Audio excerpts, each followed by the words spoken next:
Hello, ladies and gentlemen, and welcome back to the Peacemaker Season 2 Reviews, Episode 5. I'm the Clown Prince podcast Tress now, and I'm joined by... I am the long barrel, Kirkland Patzer. I'm the Duncan Munchkin, Taylor Field. Someone's going to hear that. They may, oh my god, does that mean Joker's in this episode? No, I just fucking couldn't think of anything, because you can go check out Patreon producers. You got the first episode, but we just recorded the Tron Legacy retrospective. That's why, if anyone was waiting for us live, sorry, I kept bumping up. But yeah, no, that's a fun one. Lots of stuff on the feeds right now. Head down below for everything you need to know.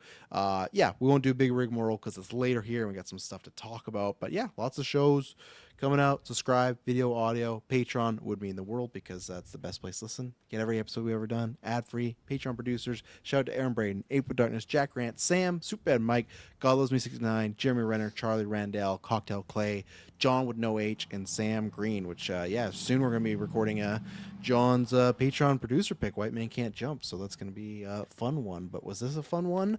I will go first because I was not on last week.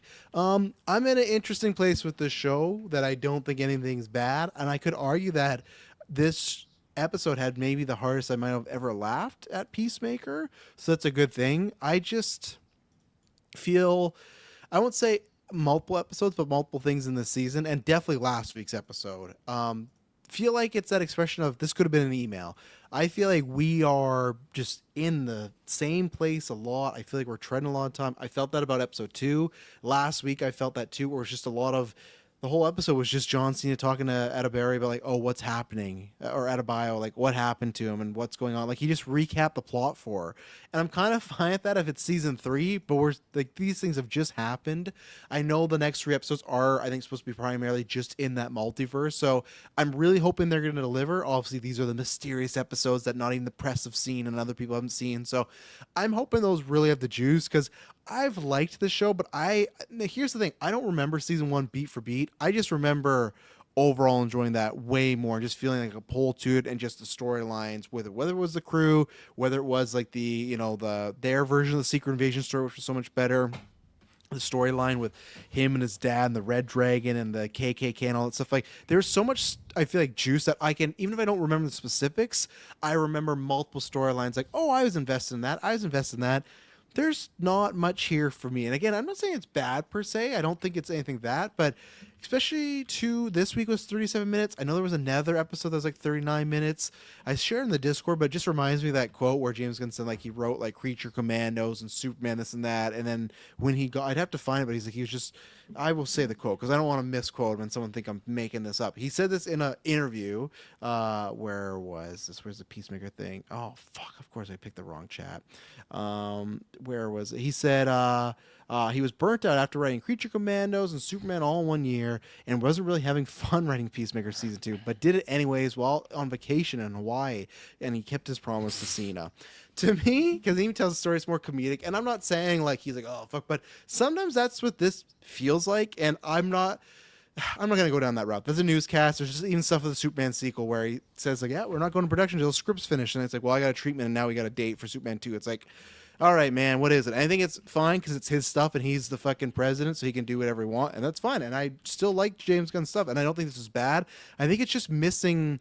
It does almost feel like this is a first script, and I'm sure he did go over, but I'm just saying that's what it feels like. It feels like a first draft story, and there's not as much polish. So, like I said, enjoy this enough. I really hope these next 3 episodes are tons of fun in this new multiverse we get going. But yeah, even this big moment, I'd say, of 2 characters meeting, I thought was kind of underwhelming, and we moved fast. So yeah, I don't know. I'm definitely underwhelmed by this show, where the season 1 of Peacemaker was a big surprise. So that's where I am. Kirkland, where are you?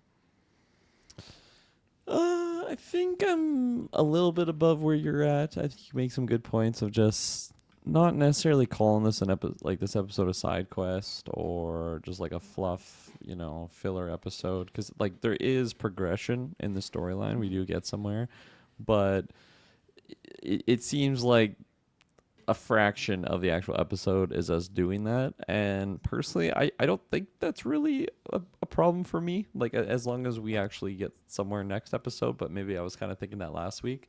I think what makes this episode higher for me compared to last week is I think like 95% of the humor like actually got me this week. Like I just felt like it was a really healthy balance between Tim Meadows, Economos, like just everyone, Cena and gang with Adebayo and Vigilante. Like I just feel like everything was working for me comedy wise, so it just made the overall viewing just more enjoyable. So that's definitely a big plus for me this week.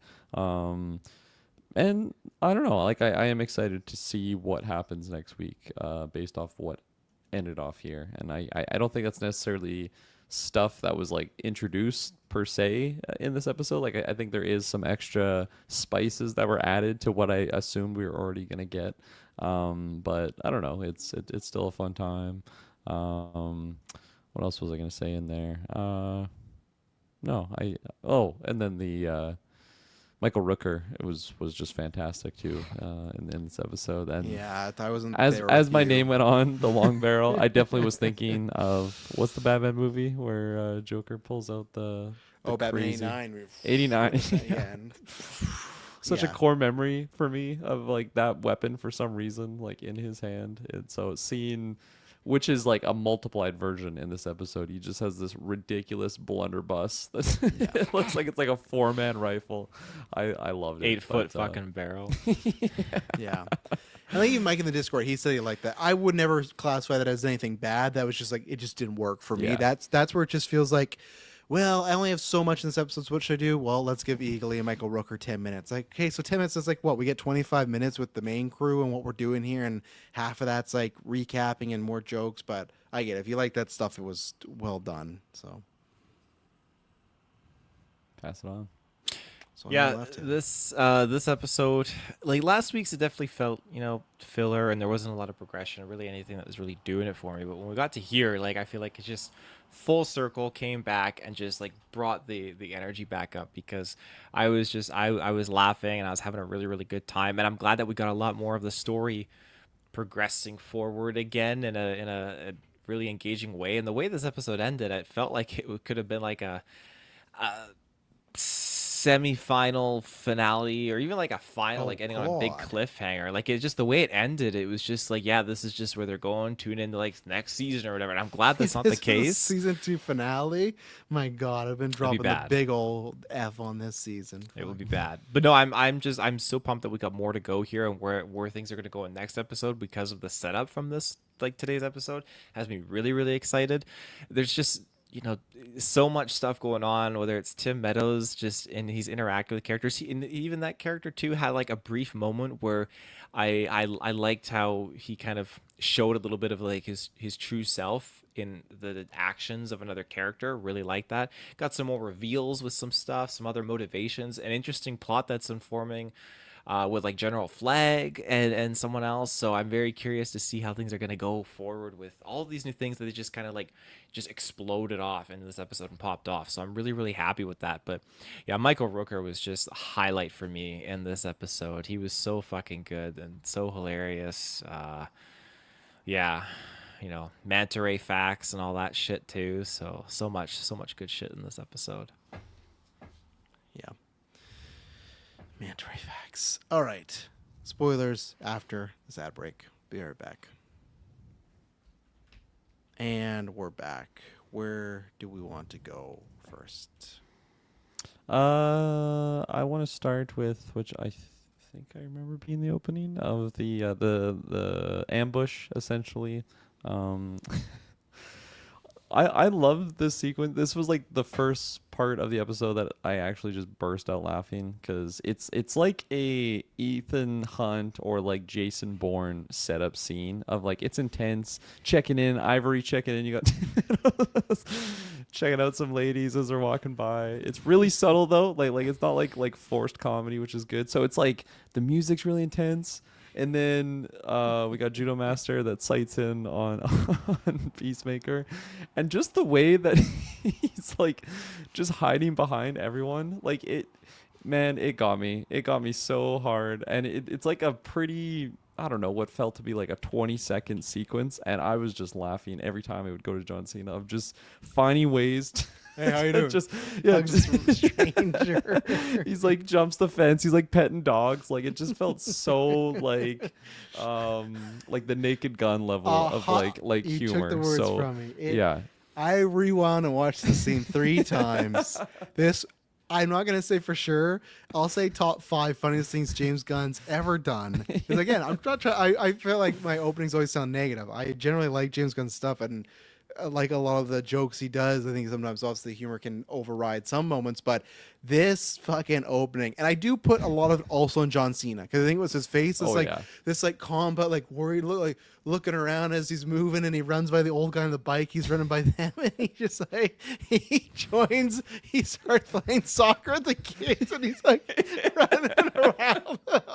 And Judo Massacre has all these kids in his sight. He's like, fuck, I can't get him. And he sits down to Amelia. He's like, oh shit, and he like changes sides with her. Like, oh my god. Like, you're right though. It felt like that even felt different than Peacemaker. That felt like we were watching a spoof parody movie. Like if that would have been the Naked Gun movie, I would have bought it. But that scene, I was dying laughing. You know, like, and again, kudos. A couple episodes ago, like Taylor was in that interview, but the Rick Flag and the cubicle stuff, right? Like there's been a couple things this season that man like have been really funny in that sense. So yeah, I'm glad you started there because that scene that put me at least in a good mood. Again.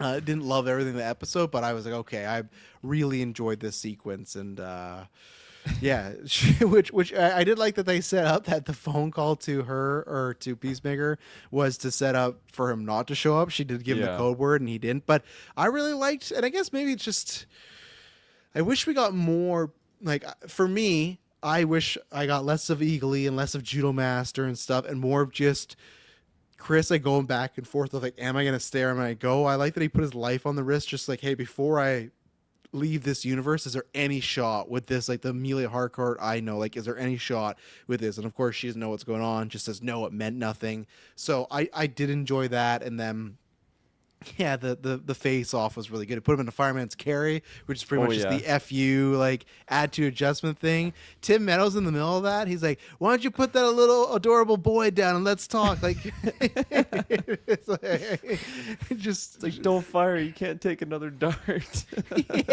yeah. So yeah, opening I liked drama and comedy wise. So yeah. Do you have any thoughts or moving on? It got me. It really, really did. Just you guys highlighted everything. It's just him just going in there and everyone just freaking out, trying to like kill him at the time. And yeah, he's just sneaking and creeping around everybody. And yeah, his face. You guys highlighted it all. He really, really helped sell that scene quite well. And yeah, just to really just learn the truth, and ultimately, I guess that would have been the deciding factor if he was going to stay in this universe versus the other one. If Amelia gave him that honest answer, but you know, she is who she is here and whatnot. And we get our first look at the chick being kind of like all cyborgy, with her eye honing in, like, okay, I got an opening and so forth. Which again, leading into Economos is John's. When he says like, yeah, she's a cyborg, and you know she's a bit of a like he doesn't like her, and how she got in a plane accident and he had a photo of her mangled body as a screensaver for a period of time. It's just so fucked up. Oh my god. Yeah, the one thing I didn't like with that character is I don't know why, it's like a James Gunnism, I guess. She sees Rick Flag Sr. beat up Peacemaker, and for some reason they make her seem like she's kind of like turned on by that a little bit. And then after that, it's just scenes them like at a desk together, like laughing and flirting and everything. I don't know. This guy just had his hands on the guy who killed his son, and he's just like kind of chumming it up with this lady.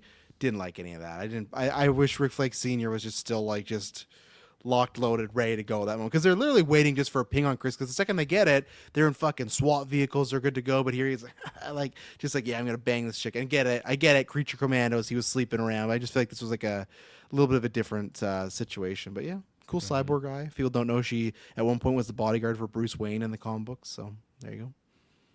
So is you're saying Bruce Wayne affiliated there, so is Michael Rookers like a villain against Bruce Wayne anytime? Like He's the a bat- eagly guy? Yeah, Like, yeah. Eagle hunter, not a bad hunter. I don't think they've interacted, but I don't know for sure. I don't know everything in the comics, and I don't know DC as well as Marvel. So there could be a chance that those characters have interacted, but I don't Nice. think You so. And I know- don't think now, because I think Michael Rooker's done for. He probably got his gun from Joker's dealer. No, he was in Batman's Batcave, and he saw his trophy. He's like, I'm fucking taking this one right here, you know? How'd he sneak it out? I don't know. But, yeah, R.I.P. I imagine Michael Rooker is done. He's gonna get recasted. James Gunn's like, all right, we're gonna cast you as a new character. soon." Absolutely. He's already been the fucking guy in Suicide Squad. He did a voice in Commandos. He did this. I think that's why they keep putting him in different makeup. I bet the next time he'll be like another live action voice or like an alien or something. But yeah, I think Michael Rooker. I think one of us have him in the draft. I don't know. But anything else? You guys, I have nothing to add on the Eagly stuff. Okay, Eagly was Prime Eagly. Cool. not like I said, wasn't my cup of tea, but. Just the barrel, like the long barrel. Yeah. It got. I like seeing his like Hitman 47, like Assassin's case. He like opens it up. It's got this big gun with the shells, and there's like just like eagle remains or whatever. Like he has his ritualistic goods that he has loaded up in there. But you don't really get like the scale of the weapon until he's like really holding it up and. Over his fucking shoulders. Yeah, it fucking got me. That got me good. And then he takes out an eagle. I did not think it was eagly at all. I think that would have been. I mean, I just feel like eagly is plot armor more so than John Cena does at this point. Like, there's no way. Well, they're it's getting Prime rid of it. Eagly though now, right? It's Yeah. like now it's like some sort of god or something. Which Well, yeah, I wasn't ready for that quick cut of it, just like the logo behind him with like the glowing eyes. That was terrifying. I guess he was right. He wasn't just making shit up last week. I guess so. I definitely thought that Eagly died because the way things were going and like For a second, yeah, and I was like, "Wow, bold play," but I guess it would make sense for her. That'd be another reason for him to leave, right? That's right, absolutely. So, but not being the case, and yeah, just that scene where he's holding up the dead eagle. He's all proud of it. He's all Prime Eagle, and then he gets whacked from behind by another eagle, and then he's just like 50 eagles all just appear, bald eagles. And this is a weird thing. I don't think even in any movie or any form of visualization of my life have I ever seen more than 3 bald eagles together in a space. And you see them out in the wild. They're all over the place out here, and you see them in like sanctuaries, animal sanctuaries, like 2 or 3. But just to see this many all on screen is like, fuck, this is overwhelming. Like this would be terrifying. And then just staring him down, and then just going in and killing him like an Alfred Hitchcock movie. Like fucking hell, just brutal. And Eagly, just going full Super Saiyan on him. Jesus. Then what the fuck are you talking about, man? when you're like, I've never seen this in my life, and 3 eagles, and there was 4. Yeah, you're right. I haven't, but again, fictional DC comic show, so they could do. I haven't seen a lot of things. Right? I haven't seen a talking shark, but that's the same universe as this, right? Yeah, that's true. That's true. So Eagly did make the trip, though. He did. I actually didn't think for a while he was going to. I thought he was going to leave him, but I liked that Eagly is with him because I just felt like that would have been a little out of character for Chris not to, unless Eagly died. I just feel like he wouldn't have left without him. And he gets there. He's like, "Oh yeah, I got a sidekick now. I've adopted this eagle." And his brother's like, Rescue Eagle. Yeah, rescue. Oh, cool, whatever. And then I thought there moves was on. gonna be like an eagly on the other side. Like I thought that was gonna be a reveal maybe of like what are you talking about? Like he knows about eagly already, but They got Not so rid of them much. because some of them aren't white, right? So they got rid of any bird that wasn't a white bird. I was so- waiting for the reveal. Didn't happen at the end of this episode, but No, but again, I'm everyone's expecting something everyone's coming. white at that multiverse. When you look at the whole office, they do the panorama shot too. You know the theory about what's going on in this universe. That they're KKK. Like it's like the Nazis one sort of thing. Because every time they've gone this multiverse, there's never been a person of color any time in these scenes. People have like done the slowdown or anything. There's not a single person that's not white. So I think what's going to happen next week when ads Judo goes Master there, and Judo ads. Master and ads. Yeah, I think there's going to be some. I think that's going to be I bet what's gonna happen is it's gonna be fun. They're gonna be looking for Chris, whatever. And when he bumps in with like, "Oh, what are you guys doing here?" Da, da, da, da, when his brother or his dad see Adibero and just like, "What the fuck is going This on?" makes sense. That's gonna be such like a big like like moment. And again, I said because me and Kirkland, I think you weren't on the cast when we started talking about it. I still wish that there was actually nothing wrong with this universe, and Chris chose to go back to his actual universe because like the people are there, not just like, well, I'm not gonna stay here because these people are racist. Like it feels like our character doesn't learn anything, right? That's a very easy out for Chris to be like, oh, you guys are like, if that is the twist, if it is just white power, then it's like, okay, like that doesn't give Peacemaker much of a big character arc to be like, well, I chose not to be racist. Like, well, he's already done that multiple times, so I don't know. We'll see what happens, but yeah, that was I looked forward in that scene, and yeah, there's it's just a bunch of white people, so I'm good luck to ads and Judo Master, which I don't know if I need Judo Master there. I've said before, I don't love Judo Master. When that portal was closing and he looks like he was gonna go in, I was like, oh, please don't. And then he did, and all right, sure. I think he's going to join the team. I think he's going to be one that kind of makes his way in there and becomes part of the Little 11th Street kids. I think him and Tim Meadows are going to join the team because when Rick Flag was beating up Peacemaker and they didn't put him on the file, and Econo was like, well, and Hardcore said, like, you got to get him on file. You got to book him so he can't just go missing. They'll know that he's there.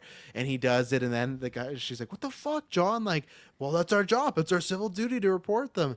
They made sure, though, he did that. She walked away. Harcourt gave him the head nod, and when Tim Meadows walked by, not joking all, said like he did the right thing.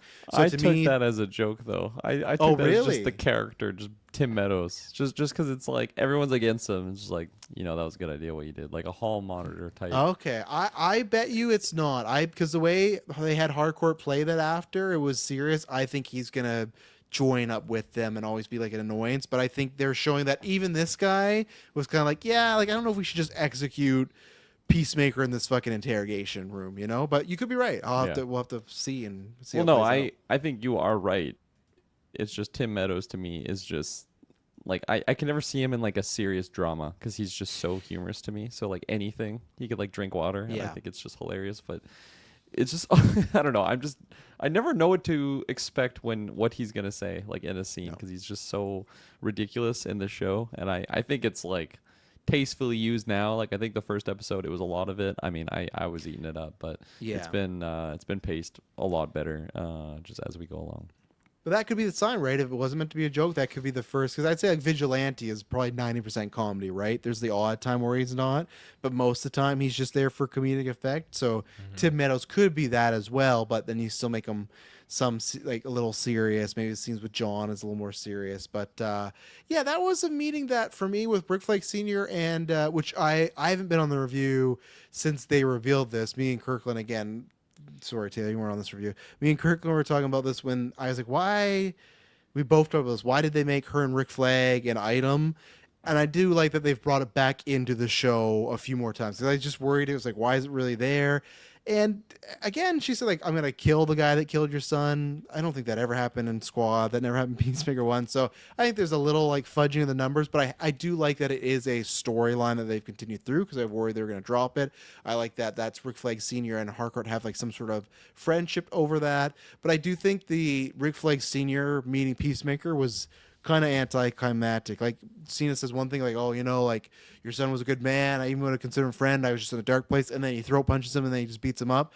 I was wanting just even just a little more dialogue. I'm hoping that will come. So I'm hoping that's what they're saving it for. And this is just them getting beat down. So if that does happen, just like the Rick Flag Jr. stuff, I'll revisit and say, okay, that's a positive thing. But yeah, the scene was just him getting beat up, which was a fun scene. But I just thought there was going to be a little more meat on the bone. But they booked him in there, and Peacemaker's made it out, I guess, They booked him. And I like that whole scene. I think it's great that Economos did that under Harcourt's, kind of advice, I guess. But I like that, and it helped him get out.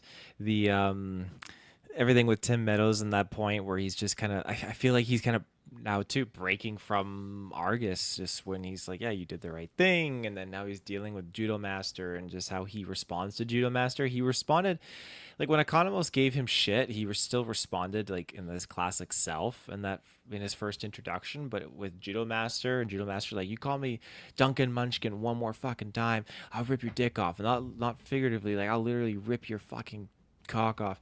And then he like Tomato snaps out of his little like state of being and like says like, all right, I'll get the team coming your way, Judo Master, and then hangs up. It's like, okay, this is Yeah. very, very, like, I feel like he's starting to change over now, and especially when we see what, General Flag is up to. I think that there's a high chance that General Flag is going to be going into this dimension. He's going to see Rick Flag Jr. I think there's a high chance of that. I would be excited if they didn't make Rick Flag Jr. such a fucking idiot in that universe, though. But that's what's going to be so great, because Rick Flag Senior is going to be like, what the fuck is this? It'd just be totally like this whole time he's been, even in the fight here, he's like, he's a better man than you, he's a better man than me, and then he's going to see his son in this universe and think, what the fuck is this? Like, yeah, see, I don't like that at all, because then he's gonna think like his son's pathetic and like, thanks for killing my boy, Peacemaker. Like, what does that do for our Rick Flag Senior? Like that's why I wish Rick Flag Jr. in the other universe was just, other than, yes, that cubicle joke was lots of fun, I wish he was just a normal guy, like a regular guy, because then you could even have some closure there or something. What does Rick Flag Sr. gain from seeing a pathetic version of his son? he might not be pathetic with him. Like, I think he's only being pathetic Harcourt.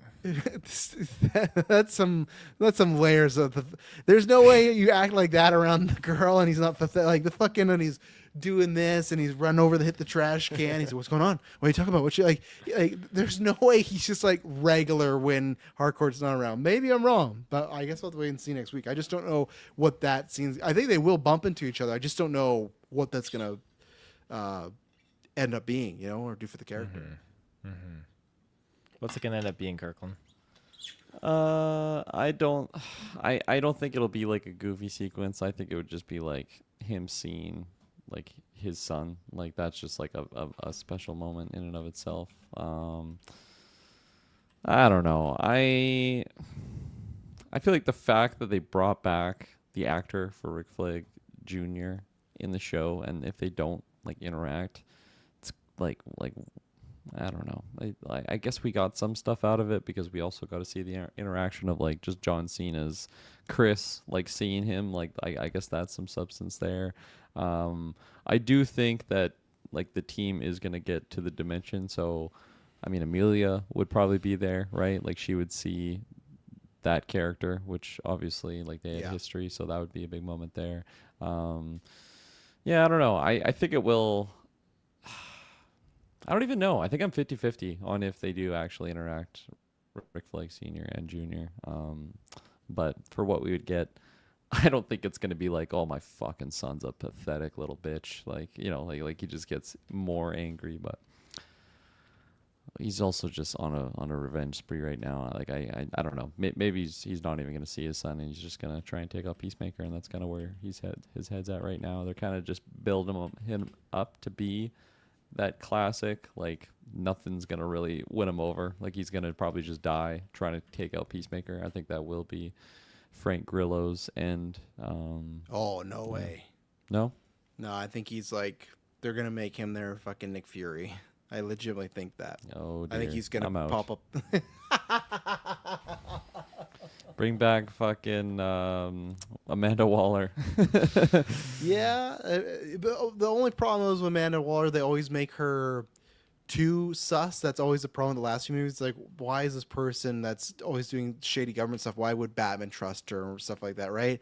Where I think what they'll show is Rick Flag will get all the information and decide to, maybe he's not going to be friends with Peacemaker, but understand what went down, where Waller would just cut everybody, right? So I'm not saying you're going to like it, but I think Grillo's going to be, because the way he was in Creature Commandos, Waller never had that, right? Where he was like the lead that was kind of hero, like in a hero sense in that show. I think he's going to be people. I'm not saying he's putting the Justice League together, but he'll be an ally or something, Yeah, you're probably right. Yeah. Anything else for, let me see, notes here. Oh, for I won't say what it is, and I hope they go there. When Vigilante, they talk about the universe thing, and it was like, oh, I hope there's another version of me. If they go the comic book accurate Vigilante, it's going to be a very interesting, could be a great story. James Gunn could also play it for laughs, so I don't want that. I would say don't look it up, be surprised. But yeah, I think they're laying the seeds that if they go a certain route, I think that could actually be really great for the Vigilante character. But I don't know if they'll go that route, so we'll see. But I think that's what they're setting up, and that's gonna be interesting. So, Neat. anything else? Nah. Nada. Atabaro's ad, I actually kind of liked that when they thought it's a call service. Like he's like, that's the guy do thinks you're a Greek? prostitute, right? Yeah. I Like, didn't know that term. I don't know doing Greek. Did you know that term, Travis? what'd you say, sorry? Do you know what doing Greek is? No, I don't actually either. I feel like I always know the dirty stuff, but I don't know what doing Greek is. Let's see. Do What you know is now? I also learned Could what you explain it? afters was today too. So so if you do Afters? Greek, Yep. Greek is Like anal seconds? sex. If you do French, French is oral sex. oh, Yeah. What's this? salute. Yeah. How That was the how the Greek? Well, it's The good to know. bug. I'm a bilingual man then. So I like too when they open up the phone. Like, she's like, yeah, that looks exactly like the drawing. That's me. And he's like, oh, even the head, your head's square. She's like, well, no, that's just a hat that I wear, and I have multitude. I can wear them. And what? I could wear a hat tomorrow. Yeah, yeah. What's up? So yeah, Greek is anal, He doesn't know if he can French say it on is here. oral, and then when someone says, "Do you do German?" that means poop sex, poop stuff. Okay, Danke. I was a bilingual man until I came to the German. Wasn't bilingual just two languages? Oh, perfect. Yeah. Bilingual. I'm bilingual and not German. I'm all for different entry points, Sanchez's and Nah, chili that's- rainbows and all that stuff. That's not Chili Unsanitary. rainbows. chili rainbow. That's not my bag, baby. I don't like to live Let's that quit digging dangerously, on so. this dark Let's keep webs. going. We only went half an hour. Let's pull. Look at Taylor's face. Looking at what a chili rainbow is. You're all for that? Really? You're all for the chili No, I said rainbow? not. That's on the Okay, not. okay, I was Can't gonna say. You want to read it out? We're already here at this point. You want to read it out? What was the other? Okay, I'll read it out. When you insert your cock into a woman's ass, then into her vagina on her period, and then once you come, hold the head of your cock so the cum stays on top of the head. You could have. Why? You could have PG-13 that. Oh, you said to say it because we're here. You could have PG-13 it. I'm not editing that out. We're keeping that in. That's how Taylor gets canceled. Look what he said. Oh my god. No, I would I mean, love. Peacemaker is an R-rated show, so it Yeah. fits on the. Was I right though? Is that what it is? The meaning? Yeah. Oh yeah. Okay. That's what I that would be a great bread and butter. Dylan would not be on that episode. I imagine, no, but no. I would love to look up all those turns and whatnot and everything. Chat GPT, make us a movie that incorporates. Emphasize and on Teenage Ninja relationships. Turtles. Yeah.